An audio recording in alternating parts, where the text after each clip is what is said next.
পরিণতি পেল ১৪ বছরের বন্ধুত্ব। সাত পাকে বাধা পড়ল টলিপাড়ার আরও এক অভিনেত্রীর প্রেম। ২৬শে ফেব্রুয়ারি দীর্ঘদিনের বন্ধু ব্যবসায়ী রামগোপাল বন্দ্যোপাধ্যায়ের সঙ্গে সাত পাকে বাধা পড়লেন সোহাগ চলের মৌ অর্থাৎ অভিনেত্রী অস্মিতা মুখোপাধ্যায়। কলেজে পড়ার সময় এক কমন ফ্রেন্ডের সূত্রে একে অপরের সঙ্গে আলাপ হয় অস্মিতা ও রামগোপালের। ক্রমেই সম্পর্কের বন্ধন মজবুত হয় তাদের। বন্ধুত্বে লাগে প্রেমের রং, যদিও প্রেমের কথা কখনো লুকিয়ে রাখেননি দুজনে।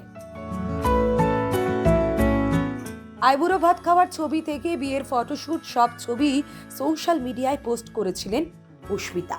এবার অভিনেত্রীর ইনস্টা স্টোরিতে উঠে এলো গায়ে হলুদ থেকে সিঁদুর দানের নানান মুহূর্ত।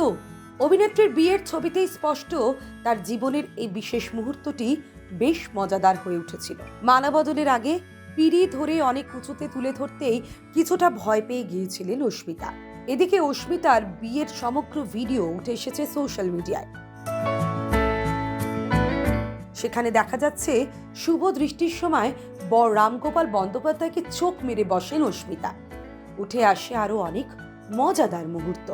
বিয়ের পর সংবাদ মাধ্যমকে অস্মিতা বলেন, অনেক দিন অপেক্ষায় ছিলাম, জানতাম না তো কার সঙ্গে বিয়ে হবে। যখন জানলাম ওর সঙ্গে হচ্ছে তখন খুব খুশি। গলা ধরে গেছে অস্মিতার। মজা করে বললেন, সেই সকাল থেকে চলছে, খুব ক্লান্ত, আর রিটেক হচ্ছে না তো, সবই ওয়ান টেক ওকে করতে হচ্ছে। সব মিলিয়ে টলিপাড়ায় বিয়ের সানাই বেজেই চলেছে। সদ্যই সাত পাকে বাধা পড়েছেন উড়ন তুবড়ি সোহিনী বন্দ্যোপাধ্যায়। তার আগে কাটছাড়া বেঁধেছিলেন সন্দীপ্তা সেন, দর্শনা বণিকরা। এবার জি বাংলার আরো এক অভিনেত্রী বসলেন ছাদনা তলায়। প্রেমের মাসেই মনের মানুষের গলায় মালা দিলেন সোহাগ চলের মৌ। অভিনেত্রী বলেন, একদিকে বসে গল্প করতে করতে হঠাৎ ও বলল, চল একসঙ্গে থাকি। শুরুতেই জানিয়েছিল একসঙ্গে থাকতে গেলে কাগজে কলমে সব পাকা করে তবেই থাকবো। ব্যাস, আমার বাড়ির লোকের সঙ্গে ও কথা বলল। কাকু কাকিমা আমাকে আগে থেকেই চিনতেন। সবটা কেমন চটজলদি হয়ে গেল। হুগলির ডানকুনির মেয়ে অস্মিতা, নদিয়ার মাটিয়ারির বনিদি বাড়ির ছেলে রামগোপাল। যদিও কলকাতার ডানলপে ফ্ল্যাট রয়েছে অস্মিতার বরের। বাঙালি সাবেকি রীতি মেনেই হলো বিয়ের যাবতীয় অনুষ্ঠান। বাঙালি থিমের বিয়ে সিঁদুরের লাল বেনারসিতে সাজলেন অস্মিতা।